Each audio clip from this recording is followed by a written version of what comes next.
बिस्मिल्लाहिर्रहमानिर्रहीम। अस्सलाम वालेकुम नाज़रीन, आप यूट्यूब चैनल देख रहे हैं। मैं इमरान खान हूँ। ख़बरें काफ़ी सारी इकट्ठी हो गई हैं, लेकिन सबसे पहले मैं आपको बताऊँ कि मियाँ शहबाज शरीफ साहब का जो विज़न है वो काबू नहीं आ रहा और उनके विज़न ने जो पाकिस्तान के साथ कर दिया है, कोई दुश्मन भी इस मुल्क के साथ ऐसा नहीं कर सकता था।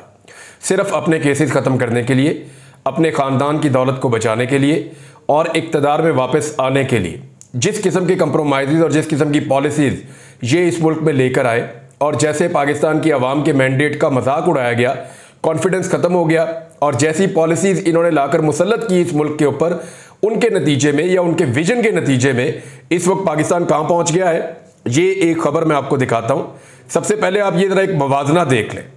ये दो खबरें हैं जिनका मवाजना मैं आपके सामने कर रहा हूँ। एक खबर है जी, दोनों की तारीखें भी मैं आपको बता देता हूँ। एक खबर है 12 नवंबर 2020 की और दूसरी खबर है 14 जुलाई 2024 की। ये जो 12 नवंबर 2020 की खबर है, उस वक्त कोरोना वायरस था पाकिस्तान में और इमरान खान साहब की हुकूमत थी और एक ही चैनल पे अगर ये खबर आप देखें, यानी मुख्तलिफ चैनल्स ने उस वक्त भी ये खबर दी थी, आज भी ये खबर दी है, तो मैं आपके सामने एक कंपैरिजन रख देता हूँ। ये देखें आज न्यूज़ क्या कह रहा है। फैसलाबाद टेक्सटाइल सेक्टर में काम अपने उरूज पर, मजदूर कम पड़ गए। यानी ये इमरान खान साहब का दौर था जब काम इतना ज़्यादा बढ़ गया था कि पावर लूम्स पूरी इस्तात के साथ चल रही थी, टेक्सटाइल इंडस्ट्री अपनी पूरी इस्तात के साथ चल रही थी। गुजरावाला में, सियालकोट में, फैसलाबाद में इंडस्ट्री का पूरा बूम था और कॉस्ट ऑफ प्रोडक्शन कम करके इमरान खान साहब ने बहुत सारी सहूलियात फराहम की थी सरमायाकारों को और जो लोग बिज़नेस करते हैं, ताजर हैं या जो लोग मसनूआत बनाते हैं, अपनी इंडस्ट्री चलाते हैं, उनके लिए। तो हुआ ये था कि बड़ी तेज़ी से इंडस्ट्री लगी थी और बहुत तेज़ी से इंडस्ट्री का साइकिल चल रहा था और सूरत हाल ये थी कि काम करने वाले बंदे नहीं मिल रहे थे। काम था, बंदे कम पड़ गए थे। और आज शहबाज शरीफ के विजन के बाद, नवाज शरीफ के विजन के बाद मुल्क कहां खड़ा है, जरा ये देखिए। वही चैनल है और वही कलम है, वही वेबसाइट है और अब आप ये देखें कि उसके ऊपर क्या लिखा है। हुकूमती पॉलिसियों के सबब टेक्सटाइल मिलें बंद होने लगी, पॉलिसी साजी का हिस्सा रहे लोगों की फैक्ट्रियां भी इसमें शामिल हैं। और ये खबर है अब की। अब आप फर्क देख लीजिए, अंदाजा कीजिए इन्होंने मुल्क को क्या कर दिया है। 100 से ज्यादा फैक्ट्रियां, जो बड़ी फैक्ट्रियां हैं, वो बंद हो गई हैं।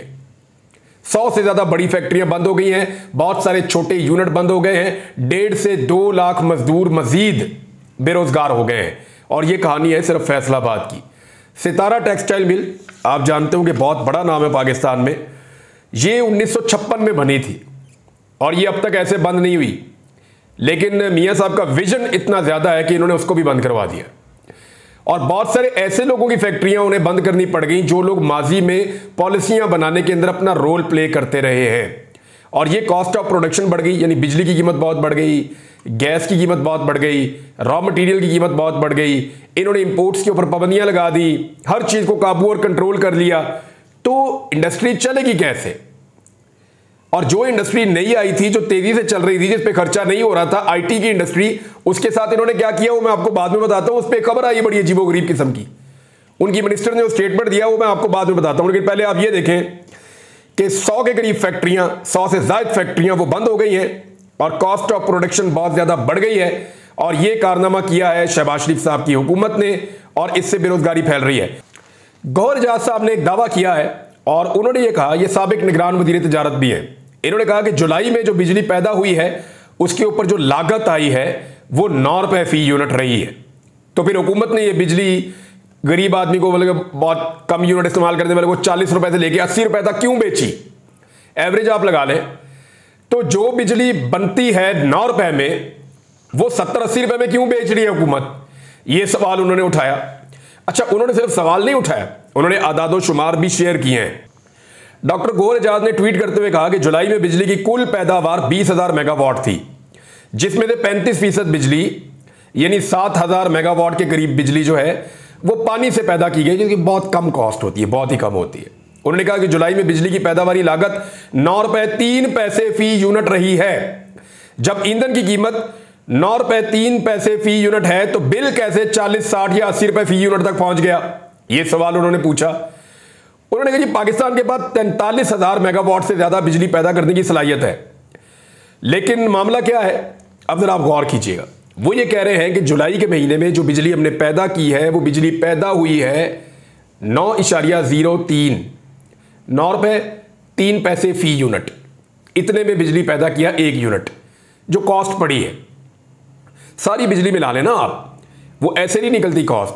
वो ये देखते हैं कि पानी से कितनी बिजली बनी, सोलर से कितनी बिजली बनी, उसके बाद जो दूसरे ज़राए हैं उनसे कितनी बिजली बनी, जो IPPs हैं उन्होंने कितनी बिजली बनाई, वो फिर जो सारी बिजली बनती है उसकी कॉस्ट को वो चेक करते हैं। तो जो एवरेज निकली है वो ₹9.03 निकली है। हुकूमत अगर ₹15 का भी यूनिट बेचती तो हुकूमत को ₹6 का मुनाफा हो जाता। लेकिन क्योंकि कैपेसिटी पेमेंट के गंदे मुआहदे किए हुए हैं मियां नवाज शरीफ साहब ने और शहबाज शरीफ साहब ने, तो उसके नतीजे में जो आपको ₹60 तक का यूनिट खरीदना पड़ रहा है, कई लोगों को ₹80 तक का यूनिट खरीदना पड़ रहा है, कुछ लोगों को कुछ कम करके ₹40 का यूनिट भी पड़ रहा है। तो वो जो इजाफी पैसे आपकी जेब से निकल कर जा रहे हैं, वो डाका है जो नवाज शरीफ और शहबाज शरीफ साहब ने मारा IPPs की पॉलिसी लाने के बाद 2013 और 2017 के दरमियान। ये किया इन्होंने आपके साथ। यानी गौर एजाज साहब ये कह रहे हैं कि ₹9.03 का 1 यूनिट बिजली का बना है जुलाई के महीने में, लेकिन जो जुलाई के आपको बिल आ रहे हैं वो ₹40 से ₹80 तक का आपको यूनिट पड़ रहा है। फिर इसके ऊपर टैक्सीज आपको पड़ते हैं, बहुत सारी चीजें और आपके ऊपर डाल दी जाती हैं, इजाफी बोझ। तो जब आप इन सारी चीजों को इकट्ठा करके देखते हैं तो इजाफी बोझ जो आपके ऊपर डल रहा है वो किस चीज का है?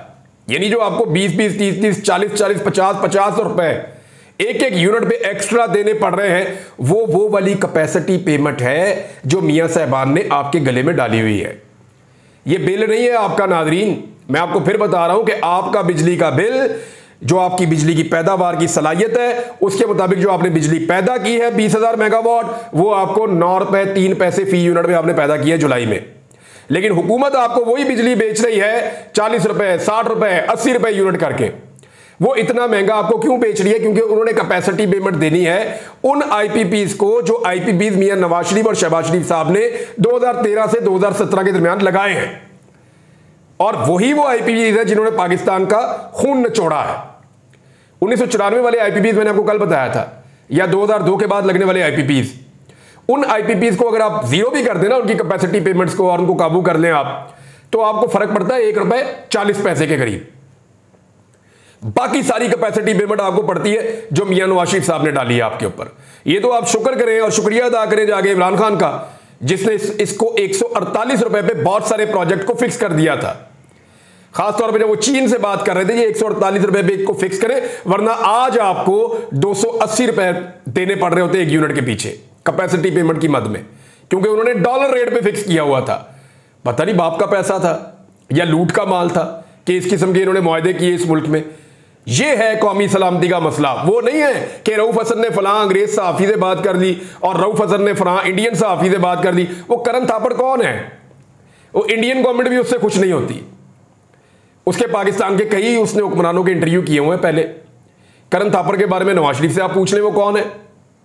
लेकिन इस वक्त एक प्रोपेगेंडा चलाया जा रहा है पाकिस्तान के टेलीविजन चैनल के ऊपर कि क्योंकि करण थापड़ के साथ व्हाट्सएप पे गुफ्तगू हुई है रऊफ हसन साहब की, लिहाजा ये गद्दारी है और ये इंडिया के साथ मिलकर पाकिस्तान को तोड़ने की या पाकिस्तान को पता नहीं क्या करने की या डिस्टेबलाइज करने की एक साजिश है। और भाई एक जो इंफॉर्मेशन सेक्रेटरी एक पार्टी का या तर्जुमान है, वो अगर सहाफियों से राब्ता नहीं करेगा तो किससे करेगा? किधर जाए, किससे राब्ता करे? वो गली में दुकानदारों से जाके बातें करे? वो किससे बात करे? वो माफिया से जाके बात करे? वो किससे बात करे? यानी किसी जॉयलैंड में जाके वहां बैठ जाए, वहां के लोगों से बात करे जाके, या टूरिस्ट से बात करेगा जाके? और भाई जो एक इंफॉर्मेशन सेक्रेटरी होगा किसी पॉलिटिकल पार्टी का, वो सहाफियों को एंगेज करेगा, उनके साथ बात करेगा, लोकली भी इंटरनेशनली भी। तो इंडियन सहाफी करण थापर के बारे में सब जानते हैं और सबको पता है कि उस कितना बड़ा एक सहाफती नाम है। अब उससे आपको प्रॉब्लम हो सकती है, उसकी कोई चीज आपको पसंद आए या ना पसंद आए एक अलग बात है। बरकत आता है इंडिया में एक और सहाफी, ये भी बड़ा नाम है, और बहुत सारे नाम है। इसी तरह पाकिस्तान में कुछ सहाफियों के बड़े अच्छे नाम है। तो मामला यह है कि एक सहाफी से राब्ता क्या गद्दारी और बगावत हो गई। अजीबोगरीब चीजें पाकिस्तान में करते हैं और प्रोपेगेंडा ऐसे खड़ा करते हैं कि चशम कुशा इंकशाफात हो गए। पता नहीं कौन लिख कर देता है इनको, और उठा के सहाफी जो है वो इसको पोस्ट पे पोस्ट कर रहे हैं। और लोगों ने वो बेइज्जती की है कि यार एक जो इंफॉर्मेशन से ताल्लुक रखने वाला एक पॉलिटिकल पार्टी का आदमी है, वो अगर सहाफियों से रब्ता नहीं करेगा तो उससे और किससे करेगा? यानी बेनजीर भुट्टो साहबा के आलमी सतह पर सहाफियों के साथ रब्ते रहते थे हर वक्त, इमरान खान साहब के इंटरनेशनल सहाफियों के साथ रब्ते रहते हैं हर वक्त। अब नवाज शरीफ साहब की मैक्सिमम अप्रोच ही लाहौर के चंद सहाफियों तक है। सारी जिंदगी उन्होंने सिर्फ चंद सहाफी जो लाहौर के हैं, उनके अलावा मियां साहब जानते ही किसी को नहीं। तो इसमें कसूर बेनजीर का या इमरान खान का तो नहीं है। अब अगर रऊफ हसन पढ़ा लिखा है और वो दुनिया के मुख्तलिफ मुल्कों में सहाफियों से रब्ता कर रहा है, तो इसमें कसूर जो है वो रऊफ हसन का तो नहीं है, कसूर तो PMLN का है कि जिन्होंने कभी इस चीज को ट्राई नहीं किया और दुनिया के साथ कभी उन्होंने। एक ग्लोबल विलेज है भाई, पूरी दुनिया के अंदर यूनाइटेड नेशंस, वो पूरी दुनिया को जोड़ती है। सहाफियों की आलमी तंजीमें हैं जो आपस में जुड़ते हैं, वो एक दूसरे के साथ राब्ते में रहते हैं। मुझे जब मैं अगवा होकर वापस आया, कुछ सहाफियों ने राब्ता किया और मैं कुछ इंडियन भी थे, लेकिन वो आलमी तंजीमों के साथ जुड़े हुए थे, उनके पास ओहदे थे, तो उन्होंने मुझे पूछा जनाब बताएं आपके साथ क्या हुआ। जो मुझे ठीक लगा उतनी मैंने बात की। कुछ सहाफियों ने मेरे से राब्ता किया जो गोरे थे, जो यूरोप में, उन्होंने मेरे से राब्ता किया। कुछ अमेरिका में, उन्होंने मेरे से राब्ता किया। तो दुनिया भर में लोग होते हैं जो आपसे राब्ता करते हैं और आपसे पूछते हैं कि जनाब आपके मुल्क में क्या चल रहा है, ये आपके साथ क्या हुआ है। और पाकिस्तान के तकरीबन तमाम बड़े सहाफी जो है पूरी दुनिया के सहाफियों के साथ राब्ते में है। तो इसको आप गद्दारी, बगावत, दहशतगर्दी, इन चीजों के साथ कैसे जोड़ सकते हैं? आपको याद होगा जब शहबाज गिल पकड़ा गया था, तो इन्होंने नाच नाच के घुंघरू तोड़ दिए थे इमरान खान के मुखालिफिन ने। उन्होंने कहा शहबाज गिल पकड़ा गया, उसने ये इंकशाफ कर दिया, शहबाज गिल ने वो इंकशाफ कर दिया, शहबाज गिल ने सारा कुछ बता दिया, शहबाज गिल के सिस्टम में से ये निकल आया, वो निकल आया, फलां बगावत। कुछ नहीं हुआ, वो छूट के वापस आया, वो पाकिस्तान में रहा कुछ अरसा, फिर पाकिस्तान से बाहर भी चला गया, वैसे ये सब कुछ नहीं निकला उसमें से। आदम सवाती गिरफ्तार हुए, फिर ऐसी कहानियां सुनाई गई। अली अमीन गंडापुर की गिरफ्तारी पे इतनी बगलें बजाई गई कि पता नहीं अली अमीन गंडापुर ने इमरान खान के खिलाफ कौन कौन से सबूत दे दिए और कौन कौन सी गवाहियां दे दी। कुछ नहीं हुआ। अजहर मशवानी, ये एक हफ्ते के लिए इनको गायब किया गया। लोगों ने बड़े दावे किए जी अजहर मशवानी ने पूरा सिस्टम पकड़वा दिया, अजहर मशवानी ने पूरा निजाम दे दिया, अजहर मशवानी ने तमाम लिस्टें दे दी, ये कर दिया वो कर दिया। कख नहीं हुआ। अभी भी उसके 2 भाई उठाकर गायब किए हुए हैं। फिर जो सिक्योरिटी ऑफिसर इमरान खान साहब का था वो पकड़ा गया। लो जी, अब तो बड़ा जदीद किस्म का सिस्टम जो है ना वो एक्सपोज हो गया जो इमरान खान साहब के पास है। वो दुनिया में किस किस से राब्ते में और क्या साजिशें कर रहे हैं, फिर कख नहीं निकला। फिर फवाद चौधरी, उसकी गिरफ्तारी के ऊपर रोला डाल दिया। परवेज लाई जनाब डील हो गई है। फिर कहते हैं कि बुशरा बीबी जो है वो अब इमरान खान से तलाक ले रही है और वो इमरान खान के खिलाफ वादा माफ गवाह बन रही है। ये कहानियां इन्होंने सुनाई, कुछ नहीं निकला। अब रऊफ हसन साहब के बारे में एक के बाद एक कहानी आती है। वो छोटी सी लड़की है गिरफ्तार हुई जिसका नाम था सैयदा अरूबा कोमल। वो 11 लाख अकाउंट उसके खाते में डाल दिए। वो जमानत लेके घर चली गई अपने। ये आज भी बैठ के यानी एक दूसरे का मुंह देख रहे हैं। यानी प्रोपेगेंडा भी इस नौयत का करते हैं और ऐसा अजीबोगरीब करते हैं जिसका ना कोई सर होता है ना कोई पैर होता है। अब जनरल फैज हमीद को लेकर जमीन आसमान के कलाबे में लाए हुए हैं कि वो ये कर देगा तो वो कर देगा, तो वादा माफ गवाह इमरान खान के खिलाफ। क्यों जी वादा माफ गवाह? मेरे ख्याल में ये फौज का इंटरनल मामला, उन्होंने पकड़ लिया एक बंदा, इससे पहले भी उन्होंने बंदे पकड़े। किसी को सजा होती है, कोई छूट जाता है। हाँ, अगर इसने करप्शन की है तो इसको जरूर सजा होनी चाहिए, जो 2 नंबरी की है उसकी सजा मिलनी चाहिए। लेकिन मेरी ख्वाहिश ये है कि सियासत में मुदाखलत पर जर्नैलों के खिलाफ एहतसाब जरूर होना चाहिए, और चाहे उसको शुरू कर दे जनरल फैज हमीद से, और यहीं से शुरू हो जाना चाहिए। लेकिन नवाज शरीफ साहब और उनके साथी ये कभी नहीं होने देंगे, क्योंकि जनरल फैज के इनके ऊपर बड़े एहसानात हैं। अब आ जाए एक और खबर की तरफ। ये जो आपकी इंफॉर्मेशन मिनिस्टर है वजीर IT, इन्होंने एक स्टेटमेंट दे दिया बड़ा अजीबोगरीब किस्म का। शिजा फातिमा इनका नाम है, शिजा फातिमा ख्वाजा आसिफ की ये रिश्तेदार है। और आपको पता है रिश्तेदारों को नवाजा जाता है पाकिस्तान में, तमाम पॉलिटिकल पार्टीज में ही ऐसा होता है। तो ये जो शिजा फातिमा ख्वाजा साहबा हैं, इन्होंने एक अजीबोगरीब मंतक पेश कर दी है। यानी मुझे पहले लगता था कि अगर IT में लगाया तो इनको कुछ ना कुछ तो IT की समझ होगी ना। यानी IT में लगाया, कम से कम ये कंप्यूटर को, इंटरनेट की इसकी बुनियाद को तो जानती होगी। इंटरनेट ज्यादा या कम कैसे होता है, ये फायरवॉल क्या होती है, ये कैसे कुछ बुनियादी चीजें तो पता होती होंगी ना।